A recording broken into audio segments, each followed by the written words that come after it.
ನಮಸ್ಕಾರ ಎಲ್ಲರಿಗೂ, welcome to my YouTube channel Anoop Devru. Hope everyone is doing great. ಏನಿದು ಕಾಶಿ ಗಲ್ಲಿನ ತೋರಿಸ್ತಾ ಇದ್ದೆ, ಆಲ್ ಆಫ್ ಸಡನ್ ಬೆಂಗಳೂರಿಗೆ ಬಂದುಬಿಟ್ಟೆ ಅಂತ ಯೋಚನೆ ಮಾಡ್ತಾ ಇದ್ದೀರಾ? ಸೊ ಹೌದು. ಸೊ ಕಾಶಿ, ಅಯೋಧ್ಯ ಇದೆಲ್ಲ ಟ್ರಿಪ್ ಎಲ್ಲ ಮುಗಿಸ್ಕೊಂಡು ಆಗಲೇ ಮನೆಗೆ ಬಂದಾಯಿತು.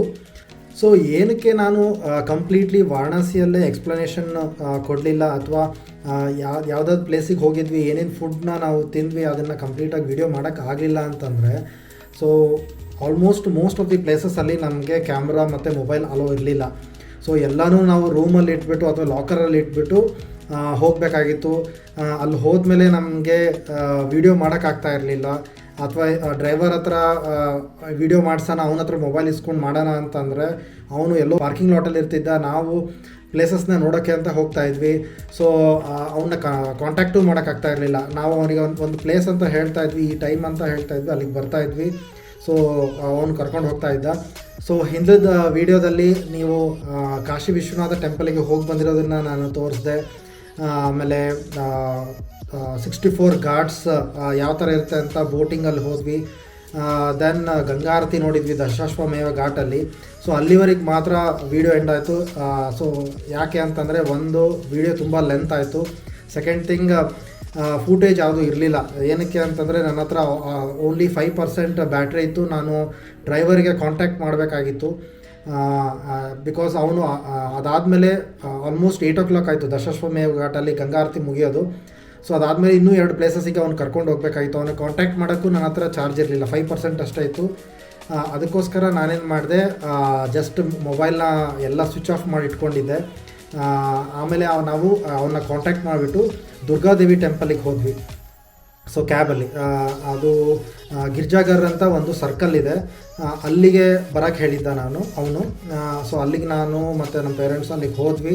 ಸೊ ಅಲ್ಲಿ ಕ್ಯಾಬ್ ತೊಗೊಂಡು ದುರ್ಗಾದೇವಿ ಟೆಂಪಲಿಗೆ ಹೋದ್ವಿ. ತುಂಬ ಚೆನ್ನಾಗಿತ್ತು. ಅಲ್ಲೂ ಮೊಬೈಲ್ ಮತ್ತು ಕ್ಯಾಮ್ರಾ ಅಲೋ ಇರಲಿಲ್ಲ. ಇನ್ ಕೇಸ್ ನೀವು ತೊಗೊಂಡು ಹೋದ್ರೂ ಅಲ್ಲೇ ಲಾಕರ್ಸ್ ಅವೈಲಬಲ್ ಇರುತ್ತೆ. ಸೊ ನೀವು ಮೊಬೈಲು, ಕ್ಯಾಮ್ರಾ ಅಥವಾ ಏನೇ electronic, even smart watches hello ಇಲ್ಲ. ಸೊ ನೀವು ಅಲ್ಲಿ ಲಾಕರಲ್ಲಿ ಇಟ್ಬಿಟ್ಟು ನಿಮಗೆ ಕೀ ಕೊಡ್ತಾರೆ.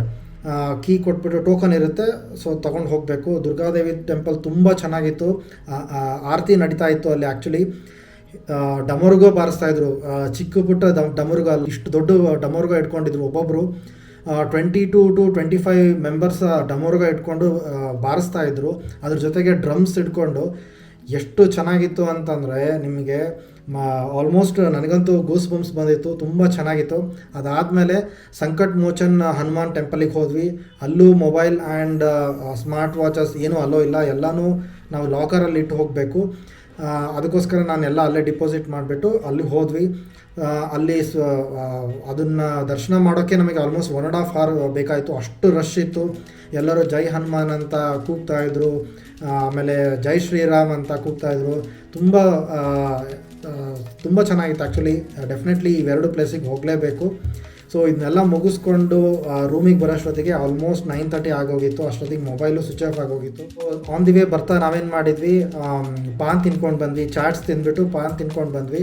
ಸೊ ನಿಮಗೆಲ್ಲ ಗೊತ್ತು ಬನಾರಸ್ ಪಾನ್ ಅಂದರೆ ಎಷ್ಟು ಫೇಮಸ್ ಅಂತ. ಸೊ ಬನಾರಸ್ ಪಾನಲ್ಲೂ 2 types ಇತ್ತು. ಸೊ ಜಗನ್ನಾಥ್ ಪತ್ತ ಅಥವಾ ಬನಾರಸ್ ಪತ್ತ ಅಂತ ಕರೀತಾರೆ. ಸೊ ಅದು ವೈಟ್ ಕಲರ್ ಇರುತ್ತೆ, ಆಲ್ಮೋಸ್ಟ್ ಗ್ರೀನಿಶ್ ವೈಟ್ ಇರುತ್ತೆ. ಸೊ ಅದ್ರ ಮೇಲೆ ಡಾಟ್ಸ್ ಇರುತ್ತೆ. ಸೊ ಅದು ಜಗನ್ನಾಥ್ ಪತ್ತ ಅಂತ ಕರೀತಾರೆ. ಇನ್ನೊಂದು ಕೋಲ್ಕತ್ತಾ ಪತ್ತ ಅಂತಲೂ ಇತ್ತು. ಸೊ ನಮ್ಗೆ ಯಾವ್ದು ಬೇಕೋ ಅದನ್ನು ನಾವು ತಿನ್ಬೋದು. ಎರಡನ್ನೂ ಟ್ರೈ ಮಾಡಿದ್ವಿ, ಎರಡೂ ತುಂಬ ಚೆನ್ನಾಗಿತ್ತು. ಅದಾದಮೇಲೆ ಬಂದು ಡೇ ಎಂಡ್ ಮಾಡಿದ್ವಿ. ಸೊ ನೆಕ್ಸ್ಟ್ ಡೇ ನಾವು ಬೋಧಗಯ ಹೋದ್ವಿ. ಸೊ ಅದ್ರದ್ದು ವೀಡಿಯೋ ನಾನು ಹಾಕ್ತೀನಿ. ಯಾವ ಥರ ಎಲ್ಲೆಲ್ಲಿಗೆ ಹೋದ್ವಿ, ಏನೇನು ನೋಡಿದ್ವಿ ಅನ್ನೋದನ್ನು ಕಂಟಿನ್ಯೂ ಮಾಡ್ತೀನಿ. ಸೊ ಎಲ್ಲೆಲ್ಲಿ ನಮಗೆ ವಿಡಿಯೋ ಮಾಡೋಕ್ಕಾಗಿರಲ್ಲ ಅದನ್ನು ನಾನು ಬೆಂಗಳೂರಿಗೆ ಬಂದುಬಿಟ್ಟು ನಾನು ಎಕ್ಸ್ಪ್ಲನೇಷನ್ ಕೊಡ್ತಾಯಿದ್ದೀನಿ. ಸೊ ಯಾರಾದರೂ ನೆಕ್ಸ್ಟ್ ಟೈಮ್ ಹೋದರೆ ಸೊ ನಿಮಗೂ ಗೊತ್ತಾಗುತ್ತೆ ಎಲ್ಲೆಲ್ಲಿ ಹೋಗಬೇಕು, ಏನೇನು ತಿನ್ನಬೇಕು ಅಂತ. ಬನ್ನಿ ನೋಡೋಣ ನೆಕ್ಸ್ಟ್ ಡೇ ಏನಾಯಿತು ಅಂತ ಹಾಕ್ತೀನಿ. So welcome to the second day of Kashi. ಸೊ ಇವತ್ತು ಬೋಧಗಯಾಗೆ ಹೋಗ್ತಾ ಇದ್ದೀವಿ. ಸೊ ಕಾಶಿಯಿಂದ ಅದು ಆಲ್ಮೋಸ್ಟ್ 5.5 hours ಜರ್ನಿ ಇದೆ. ನೋಡೋಣ ಹೇಗಿರುತ್ತೆ ಅಂತ. ಜೊತೆಗೆ ಲೋಕಲ್ ಫುಡ್ನು ಎಕ್ಸ್ಪ್ಲೋರ್ ಮಾಡೋಕ್ಕೆ ಟ್ರೈ ಮಾಡ್ತೀನಿ. ಸೊ ಎಸ್ಪೆಷಲಿ ಕಚೋರಿ ಮತ್ತು ಜಿಲೇಬಿ. ಸೊ ಅದು ಫೇಮಸ್ ಇಲ್ಲಿ. ಅರ್ಲಿ ಮಾರ್ನಿಂಗ್ ಬ್ರೇಕ್ಫಾಸ್ಟ್ಗೆ ಅವ್ರು ಕಚೋರಿ ಜಿಲೇಬಿ ತಿಂತಾರೆ. ಸೊ ಅದನ್ನು ನಾನು ಡ್ರೈವರಿಗೆ ಹೇಳಿದ್ದೀನಿ ಅಲ್ಲಿ ಕರ್ಕೊಂಡು ಹೋಗಿ ಅಂತ. ಸೊ ನೋಡೋಣ ಇಷ್ಟೊತ್ತಿಗೆ ಸಿಗುತ್ತೋ ಇಲ್ಲ ಅಂತ. ಈಗ ಟೈಮ್ ಬಂದು 6 o'clock ಆಗಿದೆ, ಅರ್ಲಿ ಮಾರ್ನಿಂಗ್. ಯಾವ್ಯಾವ ಥರ ಫುಡ್ನ ಎಕ್ಸ್ಪ್ಲೋರ್ ಮಾಡೋಕ್ಕಾಗುತ್ತೋ ಅದನ್ನು ನಾನು ತೋರಿಸ್ತೀನಿ, ಬನ್ನಿ. ಫೈನಲಿ ಬೋಧಗಯ ಬಂದು ರೀಚ್ ಆದ್ವಿ. ಆಲ್ಮೋಸ್ಟ್ ವಾರಣಾಸಿಯಿಂದ ಬೋಧಗಯಗೆ 6 hours ತಗೊಂತು. ರೋಡು ತುಂಬ ಕಚ್ಚಾ ರೋಡ್ ಆಗಿತ್ತು, ಅದಕ್ಕೋಸ್ಕರ ತುಂಬ ಲೇಟ್ ಆಯಿತು. ಇಲ್ಲಿ ಮೊಬೈಲು ಏನೂ ಅಲೋ ಇಲ್ಲ, ಬರೀ ಕ್ಯಾಮ್ರಾ ಮಾತ್ರ ಅಲೋ ಇದೆ. ಸೊ ಮೊಬೈಲ್ನ ಅಲ್ಲಿ ಅಂದರೆ ಹೊರಗಡೆ ಲಾಕರ್ ಇರುತ್ತೆ, ಫ್ರೀ ಲಾಕರ್ಸು. ಸೊ ಅಲ್ಲಿ ಲಾಕರಲ್ಲಿ ಇಟ್ಬಿಟ್ಟು ಇಲ್ಲಿ ಬರಬೇಕು. ಸೊ ಎಲ್ಲ ಕಡೆ ಚೆಕ್ಕಿಂಗ್ ಮಾಡ್ತಾರೆ. ಸೊ ಮೊಬೈಲ್ ಅಲೋ ಇಲ್ಲ. ಕ್ಯಾಮ್ರಾನ ನೀವು ಪೇ ಮಾಡಿಬಿಟ್ಟು ಕ್ಯಾಮ್ರಾ ತೊಗೊಂಡು ಬರ್ಬೋದು. 100 rupees ಫಾರ್ ಕ್ಯಾಮ್ರಾ, ವೀಡಿಯೋ ಕ್ಯಾಮ್ರಾಗೆ 300 rupees. ಸೊ ನಾನು ಟಿಕೆಟ್ ತೊಗೊಂಡ್ಬಿಟ್ಟು ಒಳಗಡೆ ಕ್ಯಾಮ್ರಾ ತೊಗೊಂಡ್ಬಂದಿದ್ದೀನಿ. ಬನ್ನಿ ನೋಡೋಣ ಹೇಗಿದೆ ಅಂತ ಬೋಧಗಯ.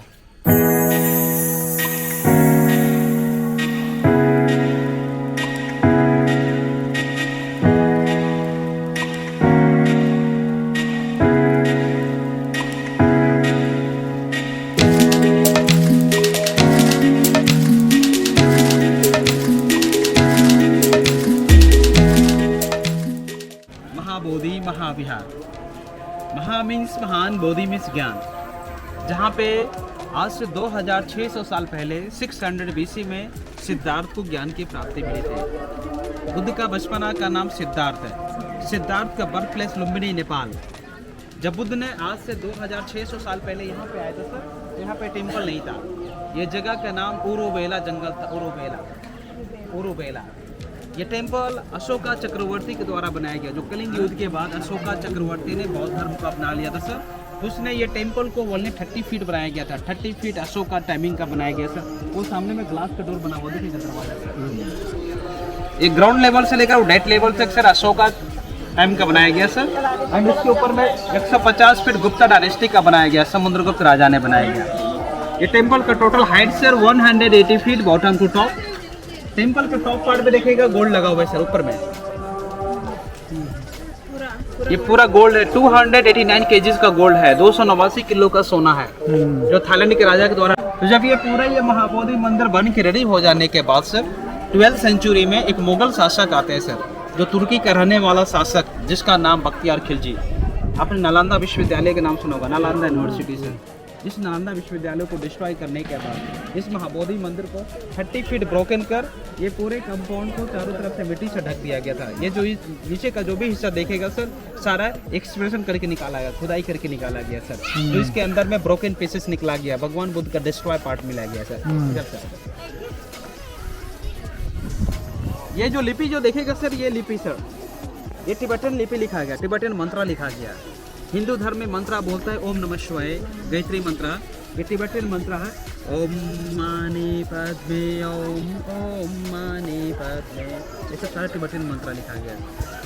एक्चुअली सर जिस टाइम अभी आउट ऑफ टूरिस्ट का सीजन है सर, नवंबर, दिसंबर, जनवरी, फरवरी, ये 4 मंथ पिक सीजन होती है सर। उस समय अलग अलग कंट्री के बहुत बीच लोग, Sri Lanka, Thailand, Tibet, China, Vietnam, सारे कंट्री के लोग इस जगह पे बैठ के मेडिटेशन करते हैं।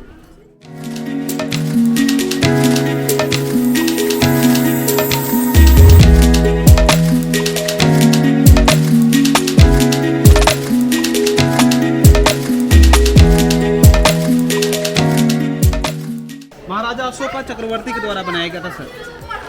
जब अशोका ने पिलर बनाया गया था सर, उस समय इसकी हाइट 30 फीट था सर, 30 फीट। ये भी डिस्ट्रॉय पार्ट मिला गया था सर। इसका ब्रोकन पीसेस कलकत्ता के विक्टोरिया प्लेस म्यूजियम में रखा गया, कलकत्ता मेमोरियल में रखा गया सर। बट इंडिया के नेशनल एम्बुलेंस लिया गया, जो अशोक स्तंभ में 4 लाइन हेड, वो सारनाथ से लिया गया। सारनाथ का ब्रोकन पीसेस सारनाथ का म्यूजियम में, बोधगया का ब्रोकन पीसेस कलकत्ता के विक्टोरिया प्लेस म्यूजियम में रखा गया, कलकत्ता मेमोरियल में रखा गया। तो जो राउंड शेप जो देख रहे हैं सर, ये सब स्तूपा है, जिसकी विशेष कंप्लीट हो जाते थे, मनोकामना कंप्लीट हो जाते थे, तो ये राउंड शेप में स्तूपा बनाते थे। बुद्धिज्म में there are 4 important place sir. First one Buddha birth place Lumbini, Nepal, जहाँ पे बुद्ध का जन्म हुआ था सर। सेकंड प्लेस बोध गया है, बोध वृक्ष के नीचे में, जहाँ पे बुद्ध को अलाइटमेंट मिला गया सर, जो अभी देखने ही जाएगा सर। अलाइटमेंट मिलने के बाद बुद्ध ने पहला उपदेश सारनाथ, यूपी, उत्तर प्रदेश। महापरिनिर्वाण Buddha death place Kushinagar, UP, Uttar Pradesh, जहाँ पे भगवान बुद्ध को डेथ हुआ था सर। बुद्ध का जन्म वैशाख पूर्णिमा, जिसे बुद्ध पूर्णिमा। ज्ञान की प्राप्ति बुद्ध पूर्णिमा, डेथ बुद्ध पूर्णिमा। बुद्ध की लाइफ की जो भी घटना घटी थी सर, सारे घटनाएं बुद्ध पूर्णिमा के दिन, बुद्ध पूर्णिमा।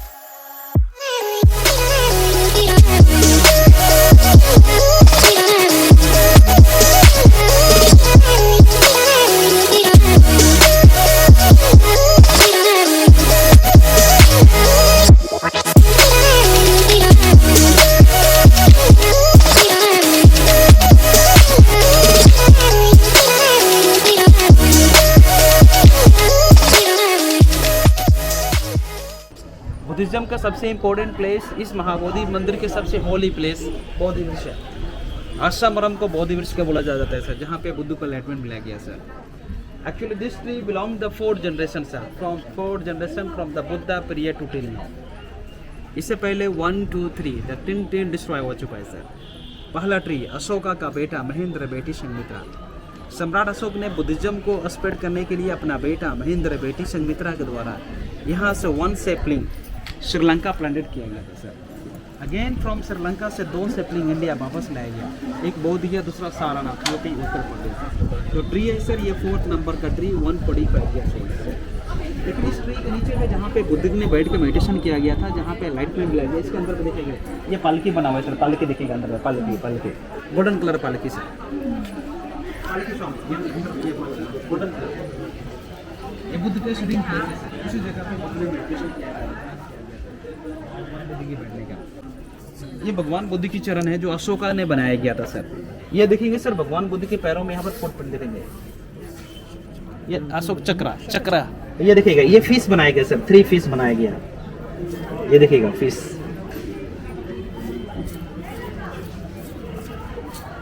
ये सब जो शंख बनाया गया सर, जो शंख जो पूजा बनाया गया, ये सब सारा जो बनाया गया सर।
ಬಂದಾಗ ಡೆಫಿನೆಟ್ಲಿ ಹಾಗೆ ಹೋಗಿ ಬರಬೇಡಿ, ಗೊತ್ತಾಗಲ್ಲ ಏನೇನು ಯಾವ ಪ್ಲೇಸ್ ಇದು ಯಾಕೆ ಇಲ್ಲಿದೆ ಅನ್ನೋದು ನಿಮಗೇನೂ ಗೊತ್ತಾಗಲ್ಲ. ಸೊ 100, 200, 300 ರುಪೀಸಿಗೆ ನಿಮಗೆ ಗೈಡ್ ಸಿಗ್ತಾರೆ. ಸೊ ಗೈಡ್ನ ತೊಗೊಳ್ಳಿ. ಸೊ ಡೆಫಿನೆಟ್ಲಿ ಅವರು ಒಂದು ರೌಂಡ್ ಕರ್ಕೊಂಡು ಹೋಗ್ಬಿಟ್ಟು ಕಂಪ್ಲೀಟ್ ಟೆಂಪಲ್ನ ಕರ್ಕೊಂಡು ಹೋಗ್ಬಿಟ್ಟು ಏನಿದು ಪ್ಲೇಸು ಅದರದ್ದು ಮಹತ್ವ ಏನು ಅಂತ ಅವ್ರು ಕಂಪ್ಲೀಟಾಗಿ ಎಕ್ಸ್ಪ್ಲೇನ್ ಮಾಡ್ತಾರೆ. ನಿಮಗೆ ಬೇಕಿದ್ರೆ ಜಾಸ್ತಿನೂ ಕೊಡ್ಬೋದು ಅಥವಾ ಅವ್ರಿಗೆ ಎಷ್ಟು ಮಾತಾಡಿರ್ತೀರೋ ಅಷ್ಟು ಕೊಡ್ಬೋದು. ಸೊ ತುಂಬ ಒಳ್ಳೆಯ ಪ್ಲೇಸು, ಕಾಮಾಗಿದೆ ಮೆಡಿಟೇಷನ್ ಮಾಡೋರಿಗೆ. ನವಂಬರ್ ಡಿಸೆಂಬರ್ ಟೈಮಲ್ಲಿ ಬುದ್ಧಿಸ್ಟ್ ಪ್ರೀಸ್ಟ್ ಏನಿರ್ತಾರಲ್ಲ ಅವ್ರು ಬಂದು ಇಲ್ಲೆಲ್ಲ ಧ್ಯಾನ ಮಾಡ್ತಾರಂತೆ. So it's one of the world heritage place ಆಗಿದೆ. ಸೊ ಇಲ್ಲಿಗೆ ಬಂದಾಗ ಕ್ಲೀನ್ನೆಸ್ ಮೇಂಟೈನ್ ಮಾಡಿ, ಕಾಮ್ನೆಸ್ ಮೇಂಟೈನ್ ಮಾಡಿ. ಮೊಬೈಲ್ ಅಲೋ ಇಲ್ಲ, ಕ್ಯಾಮ್ರಾ ಅಲೋ ಇದೆ. ಸೊ ನೀವು ಪೇ ಮಾಡಿಬಿಟ್ಟು ಟಿಕೆಟ್ ತೊಗೊಂಡು ಕ್ಯಾಮ್ರಾ ತೊಗೊಂಡು ಬರ್ಬೋದು. So one of the pilgrimage place for Buddhist ಇದು. ಸೊ ಡೆಫಿನೆಟ್ಲಿ ನೀವು ವಾರಣಾಸಿ ಕಡೆ ಬಂದರೆ ಬೋಧಗಯಾಗೆ ಬಂದು ಬುದ್ಧ ತಪಸ್ಸು ಮಾಡಿದಂತಹ ಏನು ಟ್ರೀ ಇದೆಯಲ್ಲ, ಬೋಧಿ ಟ್ರೀ ಅಂದರೆ ಆಲದ ಮರದ ಕೆಳಗಡೆ ನೀವು ಕೂತ್ಕೊಂಡು ಧ್ಯಾನ ಮಾಡಿಬಿಟ್ಟು ನಿಮಗೂ ಎನ್ಲೈಟ್ಮೆಂಟ್ ಆದರೆ ತುಂಬ ಒಳ್ಳೆಯದು. ಬನ್ನಿ ನೋಡೋಣ ಇನ್ನೂ ಬೇರೆ ಏನೇನು ಪ್ಲೇಸ್ ಇದೆ ನೋಡೋಕ್ಕೆ ಅಂತ ತೋರಿಸ್ತೀನಿ.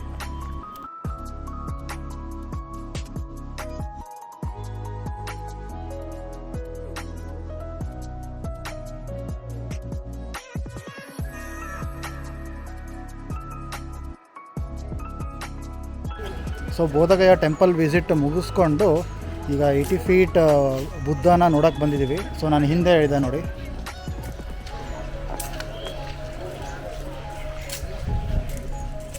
ಸೊ ಇದು 80 ಫೀಟ್ ಬುದ್ಧ ಸ್ಟ್ಯಾಚು, ತುಂಬ ಚೆನ್ನಾಗಿದೆ. ಬೋಧಗಯ ಟೆಂಪಲ್ ಏನಿದೆ ಅಲ್ಲ, ಮೇನ್ ಟೆಂಪಲ್ಲು, ಅಲ್ಲಿಂದ 1.5 ಕಿಲೋಮೀಟ್ರ್ ಆಗುತ್ತೆ. ಸೊ ನೀವು ಆಟೋದಲ್ಲಿ ಬಂದರೆ 10 ರೂಪೀಸ್ ತೊಗೋತಾರೆ.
ನೋಡಿದ್ರಲ್ಲ ಬೋಧಗಯ ಹೇಗಿತ್ತು ಅಂತ.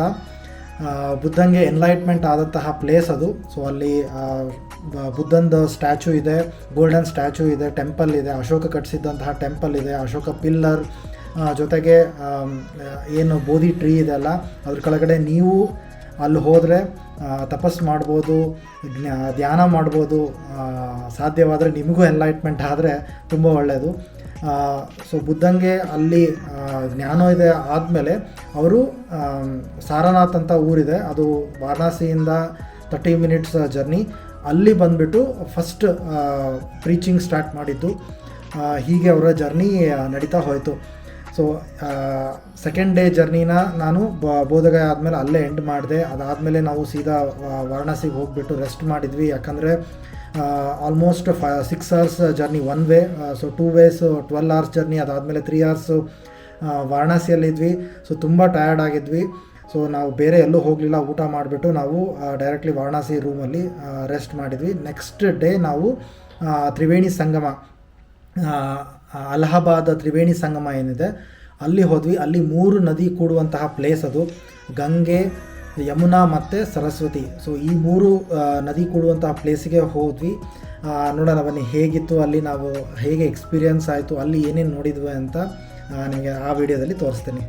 ಸೊ ವಿಡಿಯೋ ನೋಡಿದ್ರಲ್ಲ, ಲೈಕ್ ಮತ್ತು ಕಮೆಂಟ್ ಮಾಡೋದು ಮರಿಬೇಡಿ. ಹೊಸಬ್ರಾಗಿದ್ದರೆ ಸಬ್ಸ್ಕ್ರೈಬ್ ಮಾಡಿ, ಶೇರ್ ಮಾಡಿ.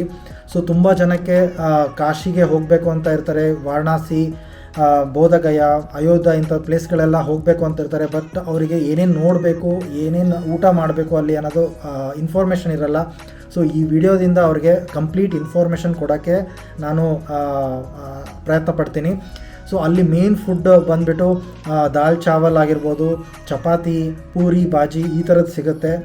ಇನ್ ಕೇಸ್ ನೀವು ಸೌತ್ ಇಂಡಿಯನ್ಸ್ ಆಗಿಬಿಟ್ಟು ಅನ್ನ ಸಾಂಬಾರನ್ನ ಎಕ್ಸ್ಪೆಕ್ಟ್ ಮಾಡ್ತಾಯಿದ್ರೆ ಡೆಫಿನೆಟ್ಲಿ ನಿಮಗೆ ನಮಗೆ ಬೇಕಾಗಿರೋ ಥರ ರೆಸ್ಟೋರೆಂಟ್ ಸಿಗಲ್ಲ. ಕ್ವಾಲಿಟಿ ಅಷ್ಟೊಂದು ನಿಮಗೆ ಇಲ್ಲಿ ಥರ ಸಿಗೋದಿಲ್ಲ. ಬಟ್ ಡೆಫಿನೆಟ್ಲಿ ಅವ್ರ ಫುಡ್ನ ಎಂಜಾಯ್ ಮಾಡಬೇಕು ಅಂತ ಹೋಗಿ, ಆವಾಗ ನಿಮಗೆ ಅವ್ರ ಫುಡ್ನ ಎಂಜಾಯ್ ಮಾಡ್ತೀರಾ, ಪ್ಲೇಸ್ನ ಎಂಜಾಯ್ ಮಾಡ್ತೀರಾ. ನಾರ್ತ್ ಇಂಡಿಯನ್ ಟ್ರಿಪ್ಪಿಗೆ ಅಂತ ಹೋದ್ವಿ ಅಂತಂದರೆ ಸೊ ನಮ್ಮ ಫುಡ್ನ, ನಮ್ಮ ಕಲ್ಚರ್ನ ಎಕ್ಸ್ಪೆಕ್ಟ್ ಮಾಡೋದನ್ನ ಬಿಟ್ಟು ಸೊ ಅವ್ರನ್ನ ಫುಡ್ನ ನಾವು ಅಡಾಪ್ಟ್ ಮಾಡ್ಕೊಳಲ್ಲ. ಜಸ್ಟ್ ಲೈಕ್ 3 to 4 days ಅಂತ ಹೋಗಿರ್ತೀವಿ. ಸೊ ಅಲ್ಲೂ ಹೋಗ್ಬಿಟ್ಟು ನಾವು ಸೌತ್ ಇಂಡಿಯನ್ ಫುಡ್ ಇಲ್ಲ ಅಂತ ಕಂಪ್ಲೇಂಟ್ ಮಾಡ್ಕೊಂಡು ಕೂತ್ಕೊಂಡ್ರೆ ಹೋಲ್ ಟ್ರಿಪ್ ನಮಗೆ ಮೂಡ್ ಆಫ್ ಆಗಿಬಿಡುತ್ತೆ. ಸೊ ಅದಕ್ಕೋಸ್ಕರ ನೀವು ಅಲ್ಲಿ ಫುಡ್ನ ಎಂಜಾಯ್ ಮಾಡಿ. ಸೊ ನೆಕ್ಸ್ಟ್ ವೀಡಿಯೋದಲ್ಲಿ ಸಿಗೋಣ ಮತ್ತೆ. ಬಾಯ್.